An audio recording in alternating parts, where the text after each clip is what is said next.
Olá, gente! Como é que vocês estão? Hoje, na nossa live, a gente vai falar um pouco sobre aborto. Vamos voltar um pouco nesse tema. E como convidado, eu trouxe aí o Danilo Cavalcante. Oi, Júlia, tudo bem? Oi, Maria Júlia. Então, gente, hoje nós vamos realmente voltar esse ano, finalmente, a produzir o conteúdo igual eu estava produzindo ano passado. Peço de início desculpa para vocês por ter ficado esse tempo longe do Instagram, né? Mas já estamos voltando aí. Me fala se vocês estão conseguindo me ouvir bem, se estão conseguindo me ver bem.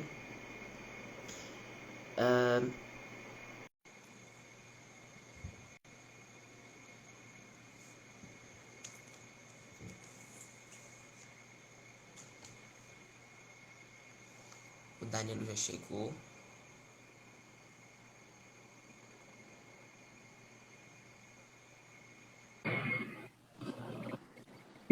Oi, Danilo. Boa noite, tudo bem? Eu tô bem, graças a Deus. E você? Show de bola. Tá tudo ótimo, graças a Deus. Mais um ano se iniciando aí, né? Vamos embora, vamos com tudo para cima desse ano. Vamos. Ano passado eu fiquei um pouco fora do Instagram por alguns problemas que aconteceram aí, mas estou de volta, graças a Deus. Agora vou poder voltar a produzir o conteúdo que eu estava produzindo e, se Deus quiser, não parar mais. É isso aí. Só uma coisa antes de a gente começar, Juliano. Vamos pedir aqui pro pessoal colocar o título da live para que a gente possa fixar e quem entrar depois já vai saber o tema, né? Para Uhum. quem Eu chegou, tá? coloquei o Já título aqui em colocou? cima também. Ah, Aqui, tá. Entendi. aqui. Tem como fixar um comentário também? Tem. Eu digito aqui Pronto, e aqui, por favor. Contra o aborto. Só para o pessoal já saber qual é a pegada da live, né? Para eles entenderem aí que hoje nós não teremos lugar de fala aqui na conversa. Inclusive, vamos começar falando sobre isso, né? Exatamente. Só um detalhe aqui para a galera que chegou do meu perfil, né, pessoal? A gente vai bater um papo aqui nesta noite sobre o aborto. Você pode olhar assim, como assim? Dois homens, né, conversando sobre aborto? Isso é inadmissível, isso é um absurdo. Saibam que vocês estão diante de duas pessoas que já estudaram bastante o tema, por mais que o rapaz que está aí do outro lado da tela, aqui junto comigo, seja um tanto jovem, né? Eu também sou relativamente jovem, mas você é mais do que eu. É importante que vocês parem um pouco para entender o que é que nós vamos conversar aqui nesta noite. E mesmo se eu sou aquele convidado folgado, Juliana. Eu sou aquele cara que chega assim na casa do amigo, já vai abrindo geladeira, senta no sofá, tira o sapato, já muda o canal da Mas é televisão. isso mesmo. E aí eu Pode quero que falar. você se apresente. Quem é Juliana? O que é que você faz aí da vida? Quais são os seus planos aí para o Instagram esse ano? Para o pessoal já ir se ambientando e a gente começar aqui nosso papo. Então, boa noite, gente. Eu sou o Juliano, tenho 16 anos. Eu sempre confundo que eu falo que eu tenho 15 anos, porque eu fiz 16 tem pouco tempo. Então eu fico pensando, eu tenho 15 ou eu tenho 16? Aí agora eu tenho que acostumar que eu tenho 16. Mas tenho 16 anos, sou de Minas Gerais. E aqui no meu Instagram eu falo um pouco sobre história, mais especificamente, história, e pretendo voltar a falar muito sobre aborto. E meus planos é continuar falando sobre isso. Quando eu crescer, quero ser assim como o Danilo, quero ser professor de história, se Deus quiser. Então, esse é o Juliano. Excelente. Tu acreditas que quando eu tinha a tua idade, eu passei por um certo período meio que de crise existencial, assim, de pensar, caramba, o que é que eu vou fazer da minha vida, né? E eu lembro de uma conversa que eu tive com um professor meu. Uma conversa rápida, uma conversa que foi assim, sabe aquela conversa de elevador? Que você fala com a pessoa e já vai, parte para sua vida? Foi algo mais ou menos assim. Mas me marcou muito. Porque eu encontrei esse professor, que foi meu professor de história, que eu não via há um bom tempo já.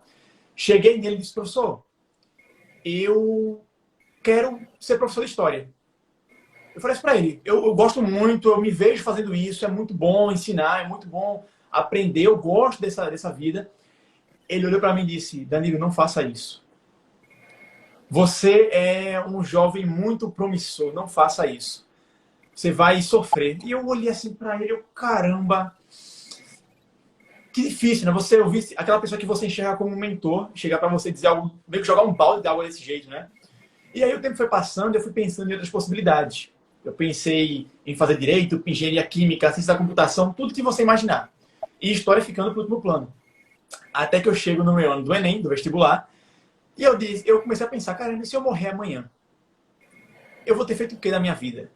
Eu vou ter investido meu tempo em coisas que importam, que eu realmente gostava de fazer, que eu via sentido naquilo. E foi ali, numa bela insônia, no final do ano de 2015, que eu decidi que eu iria cursar História. Então, esse papo aí de que professor ganha mal, porque vai sofrer, é balela, tá? Se você for realmente alguém comprometido para estar ali entre os melhores e entregar seu máximo, ser útil às pessoas, as pessoas vão parar para te ouvir. Então, diferente do que eu ouvi, eu digo para você o contrário. Ao contrário, né? Se você realmente gosta disso, se você vê futuro naquilo, e eu vejo que você já está atento para essa coisa, né? Eu olho para tu assim, é engraçado, porque eu comecei a produzir conteúdo com 13 anos. E tu deve ter começado o quê? Com 14, 15, provavelmente? Foi Pronto, então 14. é algo, é algo bem parecido, isso é muito importante. Você já começa desde cedo a construir aquela base que vai lhe proporcionar futuramente ser um grande profissional. Então, muito bom. Como a gente colocou aqui o tema, meu querido, a gente colocou aqui o tema contra o aborto. Então, o que é que nós temos a falar contra o aborto? Vamos lá começar aqui do jeito mais polêmico, né? Por que nós devemos ser contra o aborto? Olha, igual você falou, a gente estuda sobre aborto tem algum tempo, e eu diria que essa é uma das perguntas mais complexas que eu já ouvi na minha vida, desde sempre. Quando me perguntam por que ser contra o aborto, para mim é uma questão muito complexa. Não apenas por ser um assassinato, por ser digamos assim, um crime contra a vida, mas por ser uma questão que envolve muita coisa. Por ser uma questão que você simplesmente não pode falar porque é um assassinato e acabou. Você tem que dar uma explicação do porquê é assim, porque não pode ser de outro jeito. Então, é uma pergunta complicada. Mas o aborto, ele nada mais é do que um atentado contra o direito à liberdade, à vida, à propriedade do ser humano. E se trata também de retirar esses direitos não apenas de uma pessoa que já tem capacidade de definir e defendê-los, mas de uma pessoa que não tem capacidade disso e que precisa de alguém para poder ter esses direitos defendidos. Então, por isso, o aborto é um atentado muito maior do que simplesmente uma questão de legalizar ou não legalizar, ou de escolher ou não escolher, mas se trata também de alguém que não tem capacidade de escolher aquilo que ele quer, que não tem uma capacidade de definir se ele quer continuar o processo de vida ou se ele simplesmente quer terminar ali. Então, é complexo por isso. A gente precisa de olhar sobre esse ponto de que é um inocente, alguém que não tem uma capacidade, nem mesmo o motivo para não continuar a sua vida. Você usou um termo aí muito bom e ao mesmo tempo que gera efervescência no debate público, né? Você encaixou, então, aquele ser em estado embrionário enquanto um ser humano. Você considera como um ser humano. Isso é interessante porque muitas pessoas olham para o debate, né, sobre aborto e elas sempre tentam encaixar o ser humano que está ali por nascer, né, o nascituro, como algo não humano, algo inumano, algo que ainda não se tornou um ser humano. E eu acredito que essa é uma das estratégias mais, vamos para o português mais baixo possível, né? É uma das estratégias mais chulas possíveis. Por quê? Porque uma vez que você diz que não é um ser humano, isso agora te abre margem para você fazer o que você quiser. É como se você igualasse aquele ser que está por nascer a uma simples bactéria, a um simples pedregulho que você viu na rua e chutou. Entendeu? Porque não é um ser humano. Se não é um ser humano, eu posso fazer o que eu bem entender. E esse argumento, ele é muito problemático. Por uma simples razão, né? Porque as pessoas muitas vezes acham, porque não se desenvolveu ainda o sistema nervoso, não desenvolveu ainda uma capacidade de entender, de racionalizar o que está em sua volta, então não é um ser humano. E o Francisco Raso, no Contra o Aborto, ele tem um argumento fantástico contra isso. Eu acho que, assim, é um dos melhores argumentos que eu já vi até hoje para refutar esse papo de que não é um ser humano. Vamos pensar aqui. Se eu pego agora, vamos lá aqui, ó. Estou aqui com um carregador. Se eu pego esse carregador e eu deixo ele aqui, parado, quieto no lugar dele, tá? Ilumino de vez em quando, boto ele na tomada de vez em quando, carrego um celular. Ele vai se tornar outra coisa? É óbvio que não. No máximo, ele vai, com o tempo, ele vai se oxidar. Ele vai se oxidar, ele vai se decompor.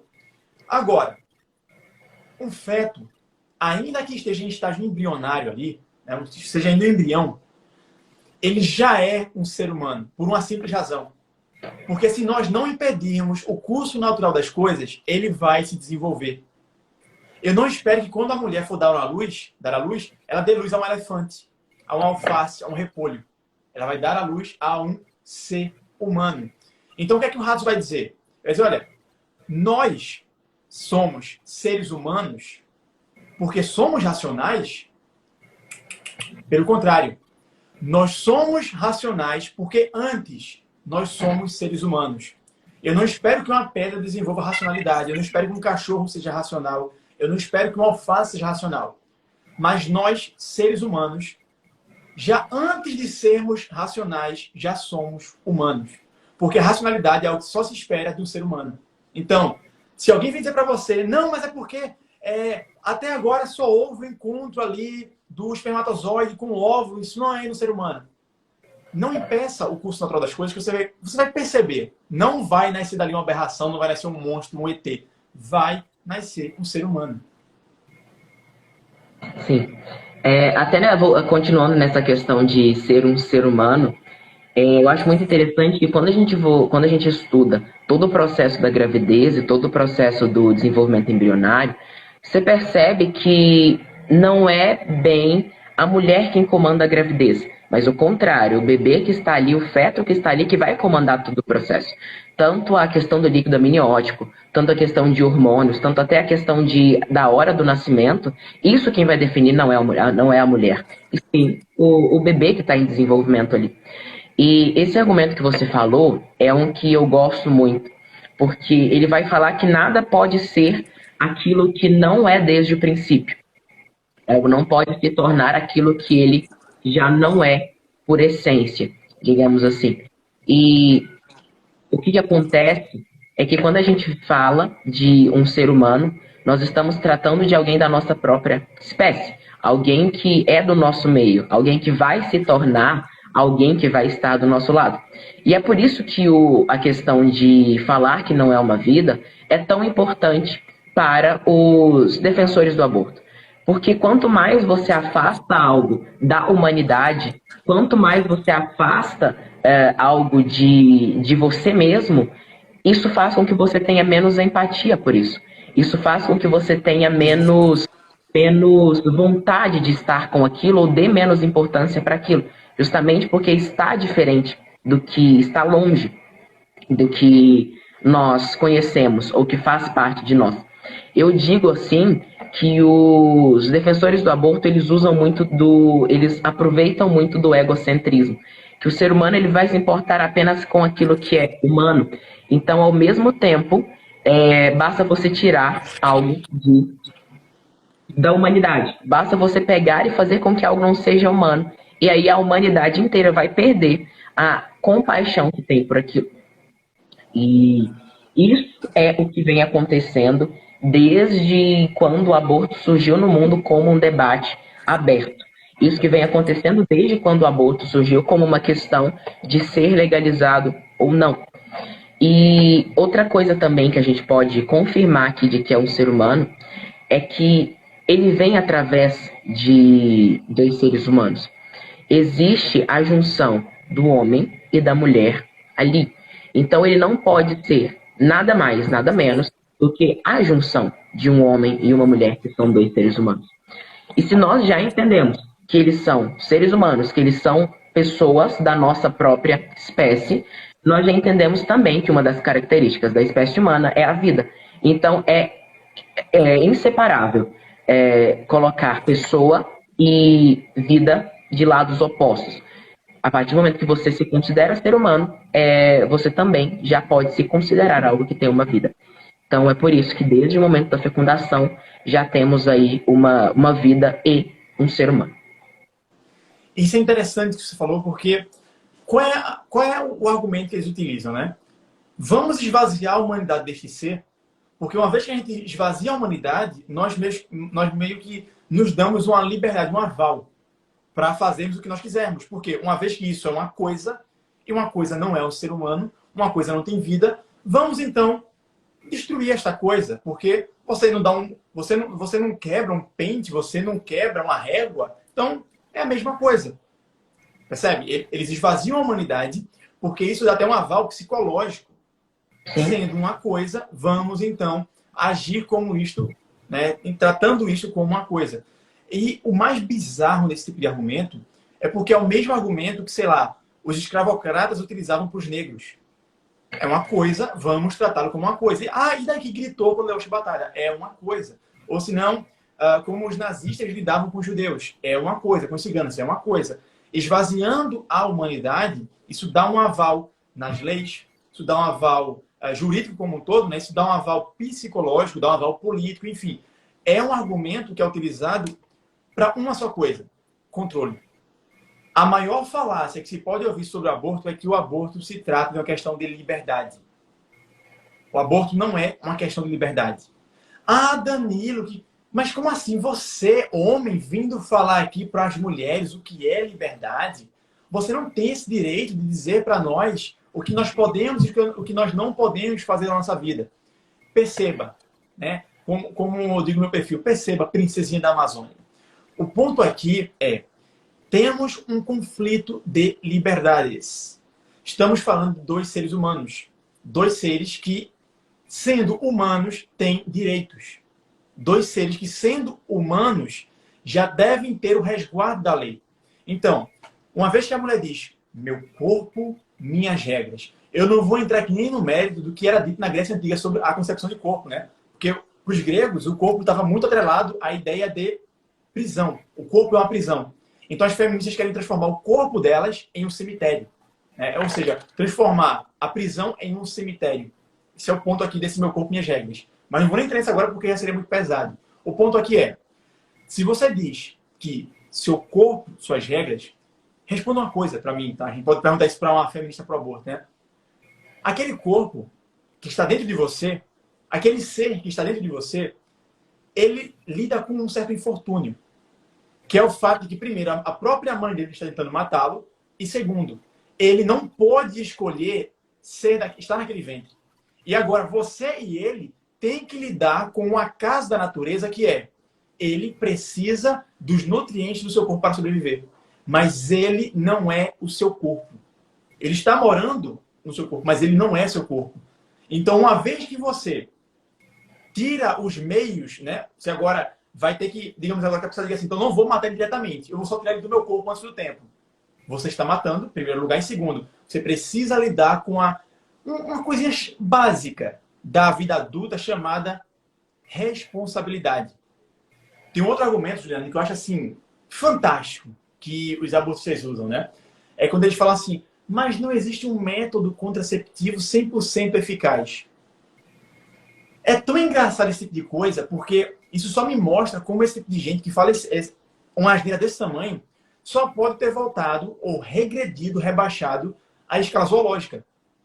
Por quê? Se você sabe que não existe um método 100% contra o método, que pode funcionar, que existe só um, né? Que é você ser celibatário ali e você não fazer a caixa de ser casto. Não sendo esse, todo método tem a sua falha, arque com as consequências de seus atos. Ah, mas era 1%. Era 1%, aconteceu. Arque com as consequências. Bem-vindo à vida adulta. Bem-vindo ao que nós chamamos de vida adulta. Mas o grande ponto que eu percebo quando a discussão é aborto, principalmente quando as pessoas se posicionam em favor do aborto, é o argumento principal, em última instância, se você for cavar o argumento é: eu quero matar este ser que me incomoda. Este é o argumento. Eu não quero ter responsabilidade para com ele. E aí vai. Eu vou aqui fechar a live, vou voltar. Você pode continuar, tá? Vai ser coisa de 30 segundos, porque travou aqui tudo para mim. Comentários, visualizações, tudo. Aí eu vou sair e vou voltar já. Só um não, instante. Pode continuar. Enquanto o Danilo Volta. Eu quero só fazer um outro comentário, voltando naquela questão que ele tinha falado, sobre a questão de aborto não ser uma questão de liberdade. Antes de mais nada, a live vai ficar salva, tá? Essa questão do aborto ser liberdade ou não é muito complicada, porque se você for olhar um pouco os países que eles legalizaram o aborto, você vai começar a perceber que eles tiveram um aumento nas taxas de abortos forçados em comparação com dados anteriores do momento da legalização do aborto. Eu vou só chamar o Danilo aqui.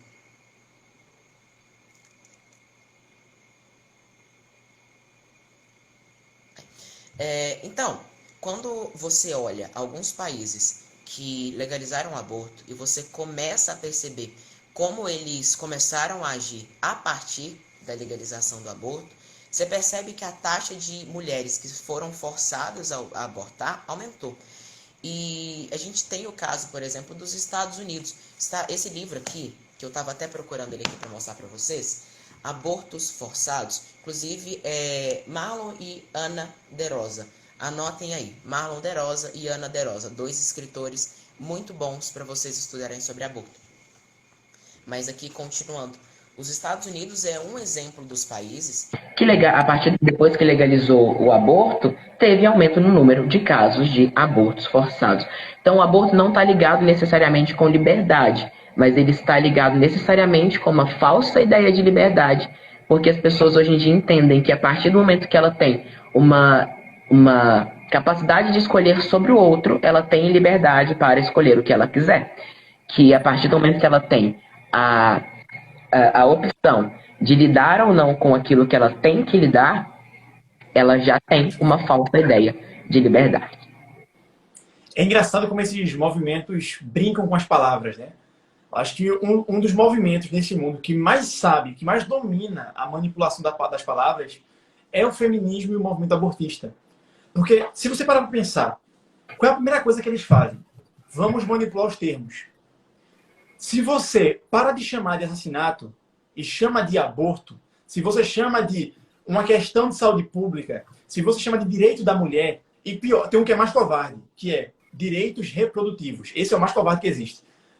Se você faz isso, você tira do ato em si o peso do que ele realmente representa.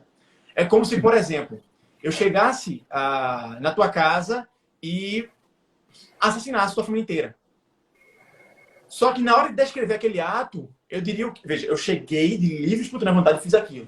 Mas na hora de descrever o ato, sei lá, o juiz lá, enfim, o promotor que estivesse me defendendo, ele poderia dizer assim: Danilo, ele estava passando pela rua, certo? E aí, ocasionalmente, ele decidiu entrar e ele atentou contra a saúde física daquela família. Ora, tem algo mais abstrato do que falar que eu atentei contra a saúde física dessa família? Não, eu matei. Eu assassinei. Entendeu? Então, quando elas tiram o peso do ato em si, através do termo, isso abre a possibilidade de muitas pessoas apoiarem. Tem um livro muito bom do Theodore Dalrymple, A Faca Entrou.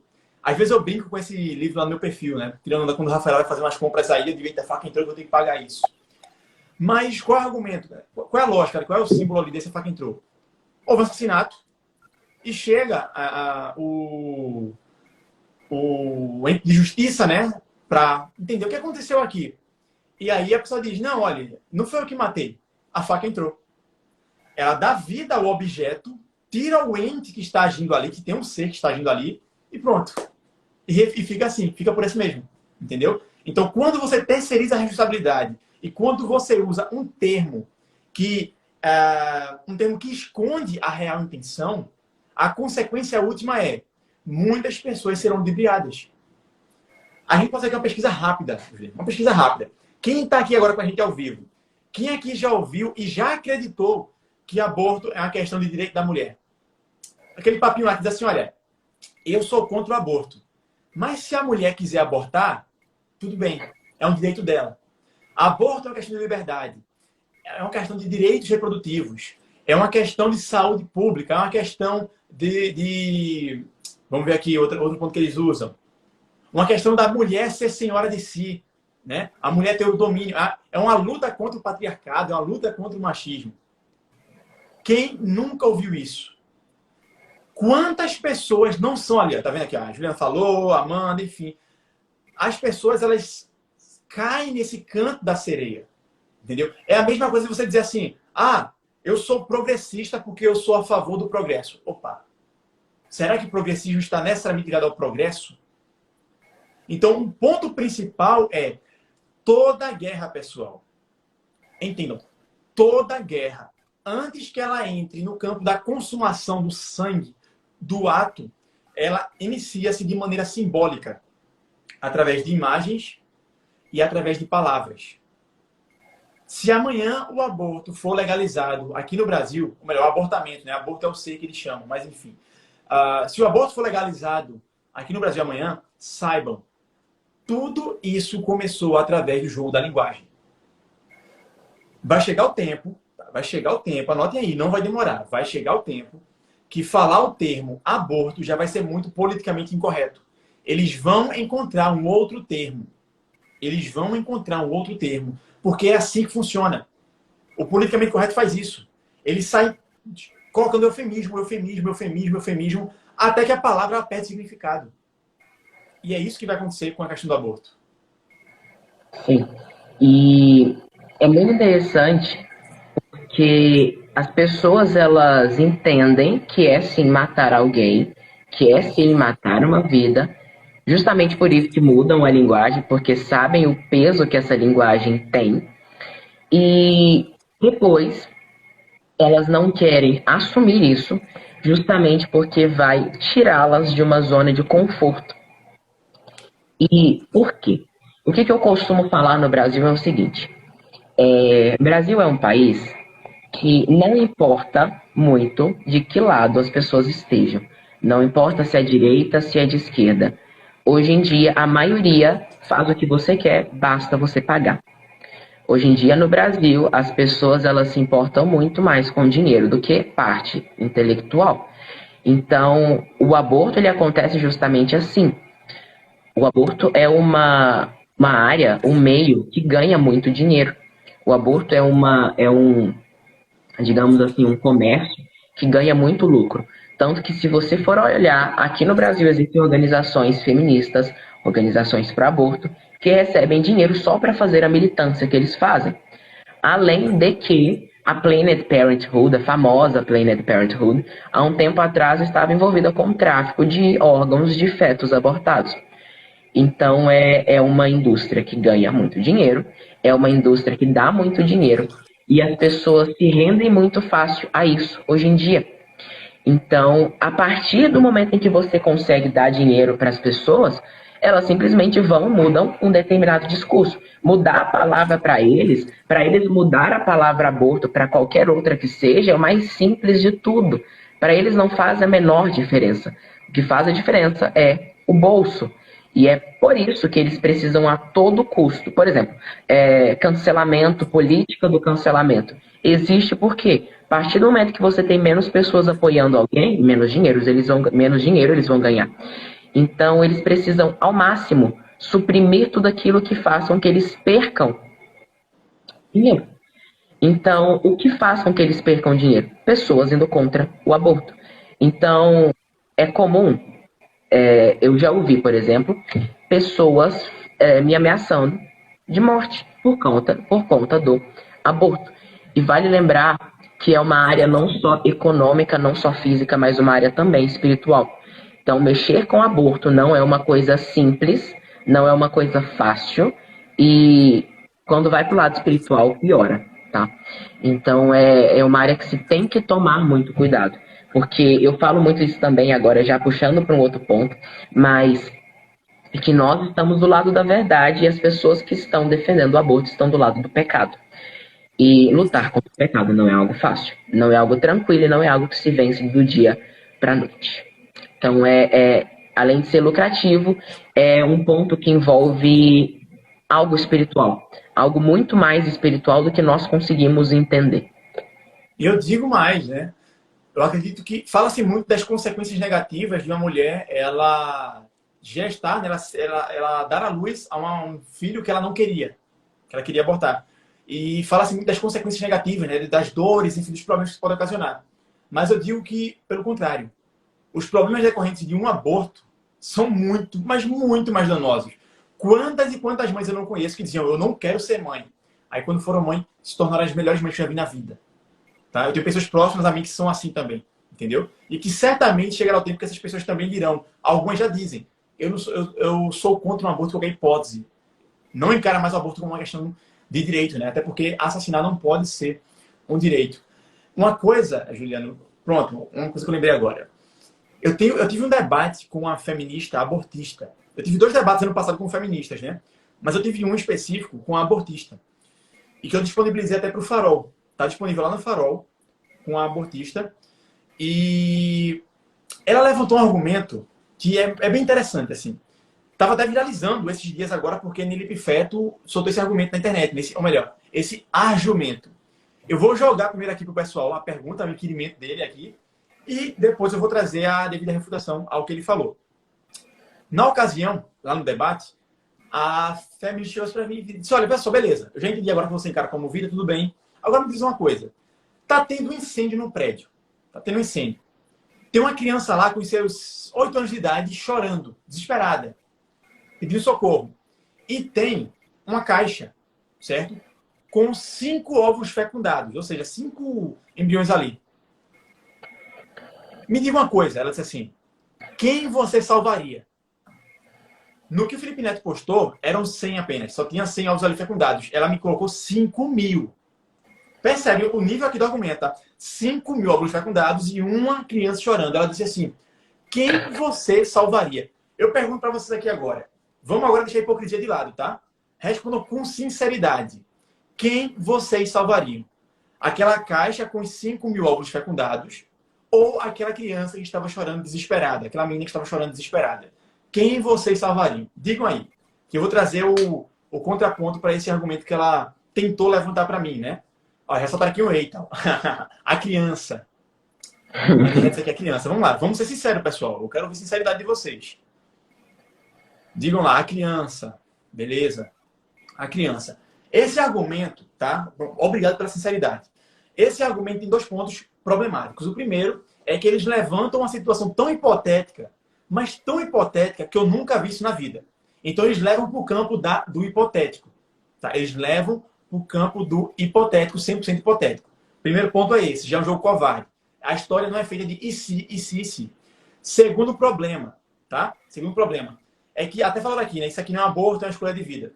Segundo problema desse argumento aí. Quando nós estamos lidando com uma situação extrema como essa, nós temos 2 opções. Se eu fosse agir pela razão, eu, Danilo, agindo pela razão, óbvio que eu optaria por levar a caixa com 5.000 ovos fecundados, ou seja, 5.000 seres humanos. Eu, pela razão, faria isso. Eu, pela razão. O problema é, ela criou um cenário em que está tendo um incêndio, a criança está gritando prestes a morrer. Emocionalmente, eu correria para salvar a criança. Isso significa que os 5.000 ovos não são seres humanos? Os fecundados? Não significa isso. O ponto aqui é, eu deixei a emoção me levar naquele momento. A gente pode levar isso para outro exemplo, tá? Tem gente que fala assim, não existe ateu, ou melhor, só existe ateu até o avião começar a cair. Porque quando o avião começa a cair, o cara começa a pedir perdão. Ora, eu acho esse argumento ridículo, porque a pessoa está na situação de extremo estresse. É pura emoção. Então, da mesma forma que eu acho o argumento fraco para defender o cristianismo ou qualquer crença em Deus, por outro lado, eu também acho esse argumento ridículo. Porque ele está me colocando numa situação tão extrema que naquele momento eu não vou agir pela razão. Entendeu? Eu não vou agir. Se alguém consegue, falar aqui, né, que salvaria o óvulo, se você consegue agir pela razão, parabéns. Eu, Danilo, naquela circunstância, não conseguiria. Só de imaginar que poderia ser uma filha minha, a filha de alguém que nesse momento foi cuidada com o maior amor do mundo, e a criança gritando, tem que ser muito frio. Entendeu? E isso não invalida o fato de que 5.000 seres humanos morreriam. Tá? Eu estou falando aqui do elemento emocional da coisa. Então esse argumento é ridículo. Porque, na realidade, ele não sustenta. Ele não sustenta na realidade. E percebam, quase 100% dos argumentos pro aborto, eles são emocionais. eles só pegam você pela emoção. Como assim você está defendendo, então, que mulheres morram em clínicas clandestinas? É sempre assim, pessoal. Se você começa a trazer a razão para o debate, aí eles enlouquecem. Por quê? Porque você é chamado de monstro, misógino, eletricista, nazifascista e tudo mais. Então, o argumento pró-aborto, quase 100% das vezes, vai ter um quê ali emocional. Uhum. Voltando nesse argumento que você falou aí dos embriões e da criança, apesar de ser uma situação hipotética, é um ponto que a gente consegue refletir algumas coisas, né? A primeira vamos usar a razão. Quando a gente está falando em salvar algo ou em salvar alguém, nós estamos falando em escolher entre seres vivos. Isso já é um fato. Estamos trabalhando com uma criança ou 5.000 embriões. São, digamos assim, dois grupos de seres vivos. A criança e os embriões. Só que a gente, pela razão, escolhe aquilo que tem mais possibilidade de vida. Então, se você for pegar uma criança de 8 anos e colocar ela para sobreviver, digamos que você salve essa criança de 8 anos, ela consegue sobreviver. Agora, você vai salvar esses 5.000 embriões, e aí? Vai acontecer o quê com esses 5.000 embriões? Além de que os embriões, se estão em um lugar pegando fogo, agora sim, usando muito a razão, se estão em um lugar pegando fogo, eles provavelmente já morreram. Até porque a gente está falando de temperatura muito alta, de uma condição muito diferente da que ele tem que estar para poder passar pelo processo de desenvolvimento. Então, a certeza absoluta é de que esses 5.000 embriões já estão mortos. Se eles não estão mortos, a certeza é que eles vão morrer a partir do momento que você tirar eles dali. Porque não tem mais o que você fazer com eles. Você vai tirar os embriões dali e eles vão ficar ali do mesmo jeito e vão morrer. Agora, a partir do momento que você consegue salvar uma criança de 8 anos, ela consegue sobreviver, você entrega para os pais dela e ela consegue seguir a sua vida normal. Então, esse argumento ele é tão hipotético e tão desprovido de razão que, mesmo usando a razão, você consegue ainda justificar você salvar a criança de 8 anos. E por que não? Na verdade, por que não salvar os embriões? Primeiro, por esse motivo de que já estariam mortos, mas isso não anula o fato de que eles morreram. E para morrer, precisa de ter vida, né? Exatamente. Para morrer, você precisa de ter uma vida.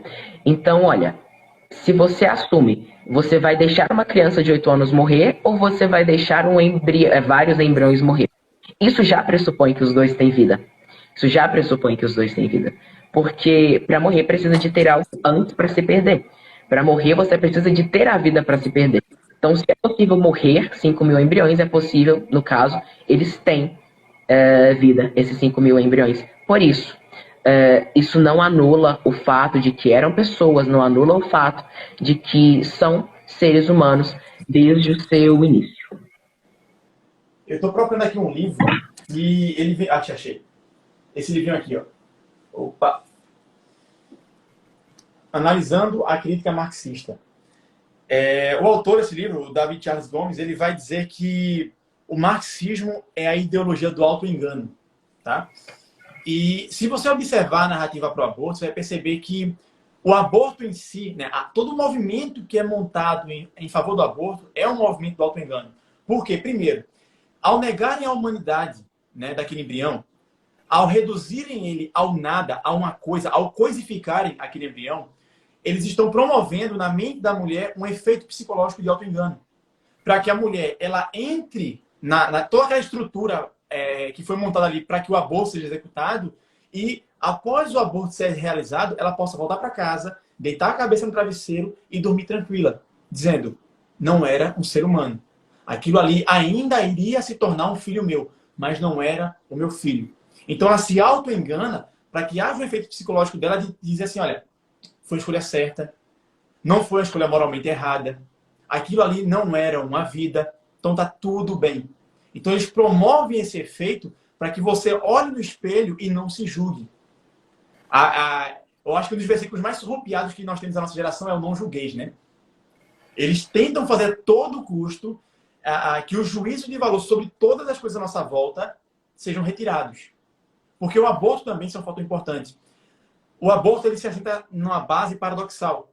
Porque a base que sustenta o aborto, primeira, é uma base relativista.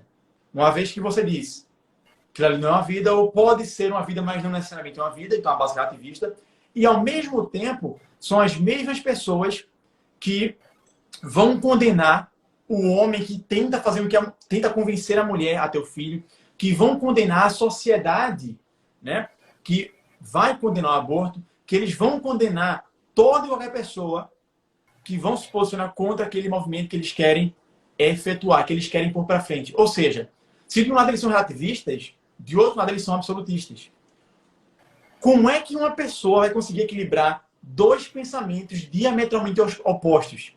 Essa dualidade, né? Essa seria até trazendo aqui agora para o mundo dos quadrinhos, né? Essas duas caras aí, esses dois pensamentos, esse duplo pensar, né? Trazendo para o George Orwell, esse duplo pensar é uma mesma cabeça que consegue, não é que consegue, mas que tenta equilibrar movimentos e pensamentos antagônicos. Então, se tem uma coisa que a gente pode utilizar para definir o movimento pró-aborto o movimento pró-aborto é o movimento do auto-engano. Toda pessoa que se deixa levar por essa narrativa de que não é uma vida, não é um ser humano, é uma coisa e tudo mais, está se auto-enganando. Enganando por uma única razão. Porque elas não querem ter o peso moral e psicológico de deitar na cama e reconhecer que o que ela fez ali foi um assassinato e não foi outra coisa senão isso. Sim. Essa questão do auto-engano, de querer ficar confortável, é algo extremamente real. Vou citar para vocês um exemplo, se eu não me engano, o Raço falou um pouco sobre isso no livro dele. Acho que foi no livro dele. Que foi o seguinte, há um tempo atrás, existia um processo de que antes da mulher passar pelo aborto, ela tinha que ver fotos do desenvolvimento fetal. Antes da mulher passar pelo aborto, ela tinha que ver fotos de como estava o embrião, de como estava o feto que ela iria tirar, e isso para que ela pudesse entender mesmo o que é o aborto em si, né? E aí surgiu depois uma manifestação aí que criaram, digamos assim, um longo processo falando assim que não deveria acontecer isso, porque isso só iria agravar aquilo que a mulher já iria passar após o aborto. Então, no caso, seria fazer com que a mulher continuasse sem conhecer o que ela iria passar durante o aborto. Seria fazer com que a mulher continuasse sem o conhecimento de como estava o desenvolvimento fetal, para que ela não tivesse mais problemas. Justamente porque a partir do momento que você vê, a gente tem isso em nós. A gente costuma analisar as coisas conforme a nossa visão, né? A gente vê algo, se essa coisa se parece com você, então ela tem uma certa dignidade humana. E se você for olhar fotos desde o início, você consegue ver alguma semelhança ali com o ser humano. Desde o início você consegue ver ali no embrião, no feto, a semelhança com nós que já estamos desenvolvendo, digamos assim, tendo uma vida extra-uterina. Mas aí esse movimento feminista, esse movimento para aborto, fez tudo isso para que a mulher não tivesse esse conhecimento do que ela estava passando, para que a mulher não tivesse conhecimento dessa gravidez, para que ela continuasse justamente sem a visão do que ela estaria fazendo, para que ela não tivesse que se autoanalisar e entender que ela estava passando por um processo justamente de um assassinato. Exatamente. Então, pessoal, a nossa proposta aqui com essa live de hoje, né, obviamente, assim, de forma alguma é esgotar o tema, até porque é impossível, e é honestamente também impossível, mas nossa proposta aqui é fazer com que vocês percebam que todos os argumentos para o aborto, eles têm uma base quebradiça, tá? Todos eles têm algum ponto ali em que você consegue tocar e desmoronar todo aquele castelo de areia, aquele castelo de engodos que foi construído só para que você seja ludibriado. Então, sempre que você estiver diante de uma pessoa que ela levantar um argumento para você e você não tiver resposta, saiba, o fato de você não ter resposta não significa que não há argumento para refutar aquilo. Eu costumo dizer sempre, argumento é liberdade. Ele te dá a liberdade de você falar o que você pensa, de você ser quem você é, de você escolher onde você quer estar. Então, estudem, busquem entender, né, esses melindres do que está à nossa volta, esse debate que acontece, todo esse jogo de palavras que acontece, que tentam fazer que tenta fazer com que você reveja seu posicionamento de modo que você comece a defender aquilo que é indefensável. Então, esse é um ponto crucial. Juliana, eu comentei contigo, né? Eu acho, não sei se eu comentei, mas eu falei no meu perfil, que agora, às 9, eu vou entrar numa aula lá no Farol.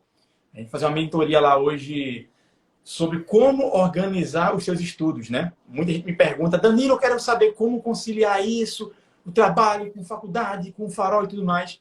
Então, vamos ter essa mentoria agora às 9 da noite, exclusiva para os membros do Farol. E nós teremos, uma coisa que eu não divulguei, a ilustre presença de um amigo meu, que passou na Polícia Rodoviária Federal com 22 anos. Então, tem gente que passa aí, né? Chegamos 30 anos de idade, 40 e não passou ainda. Esse meu amigo passou com 22. Então, vai ser um papo muito legal, onde nós vamos abrir aí a nossa caixa de Pandora para explicar ao pessoal um pouco de como é que nós organizamos a nossa vida de estudos.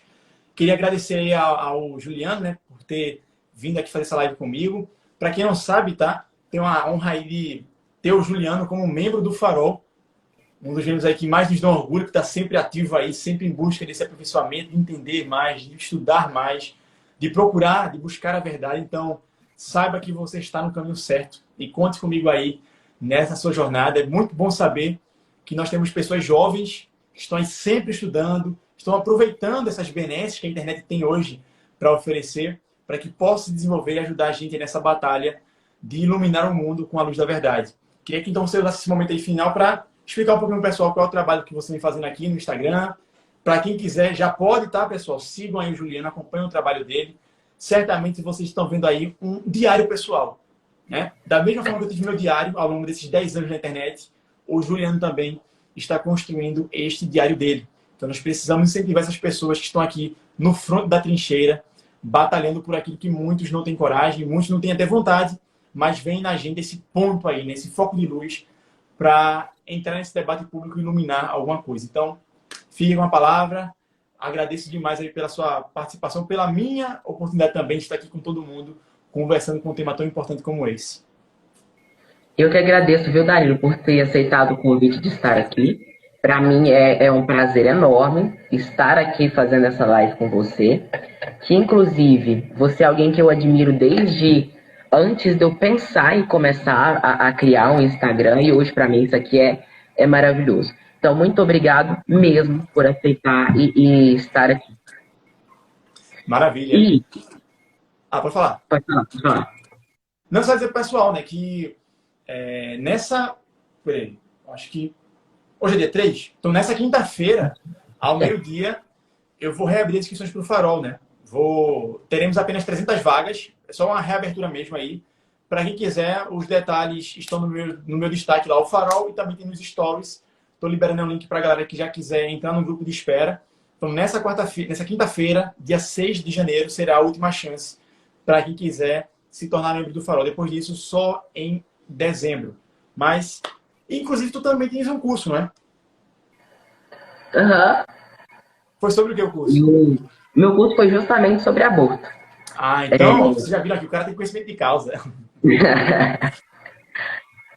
Mas, Danilo, então, muito obrigado, viu? Então, gente, olha, meio-dia, Danilo vai reabrir as inscrições para o Farol. Não percam essas inscrições. E, Danilo, fique à vontade aí agora. Eu vou indicar alguns livros, depois eu vou fazer só alguns comentários alguns comentários. Dê alguns comentários que estão aqui. Mas fique à vontade. Agradeço já, tá? A sua participação aí. Então maravilha. Vocês agora estão muito bem servidos aí. Anote as indicações, tá, que o Juliano vai fazer. Eu vou ter que agora realmente sair para dar essa aula. Mas, mais uma vez, agradeço imensamente aí. E teremos outras lives, meu querido. Teremos outras lives. Essa aqui foi muito bacana. Infelizmente, eu fiquei com o tempo corrido. Mas vamos marcar um dia para a gente ir com menos pressa. No meu caso, principalmente, para eu ter que poder conversar por mais tempo. Porque quem gosta de conversar está aqui, viu? Um abraço, pessoal. Continue aí com o Juliano. Vocês estão muito bem servidos. Obrigado, Danilo. Tchau para você. Então, gente, eu vou falar para vocês as indicações, que eu falei que ia dar essas indicações para vocês, antes de eu fazer alguns outros breves comentários aqui, tá? Algumas indicações que eu queria mostrar para vocês. Esse livro aqui, Bebês para Queimar, ele é um livro antigo, não sei se ainda vão achar ele para comprar novo, tá? Mas ele é um livro que fala de alguns jornalistas que eles conversam, nossa, Maurício, que conversam com eles conversam com alguns médicos e esses médicos eles contam que eles vendem partes de fetos para várias indústrias, tá? Então é um livro muito interessante. Outras indicações: A Mão de Deus, A Questão do Aborto, Livre para Nascer e, em principal mesmo, esse daqui, Precisamos Falar sobre Aborto, Mitos e Verdades. Esses livros aqui, vocês encontram ele na Vide Editorial, tá? E lá na Vide Editorial, usando o meu cupom de desconto, porque agora eu tenho um cupom de desconto na Vide Editorial, vocês conseguem 5% de desconto em todos os livros da livraria, tá? Em todo o carrinho vocês conseguem 5% de desconto na hora de fechar o pedido. E então, fica aí as indicações e o meu cupom de desconto para vocês comprarem lá, que é Juliano5, tá?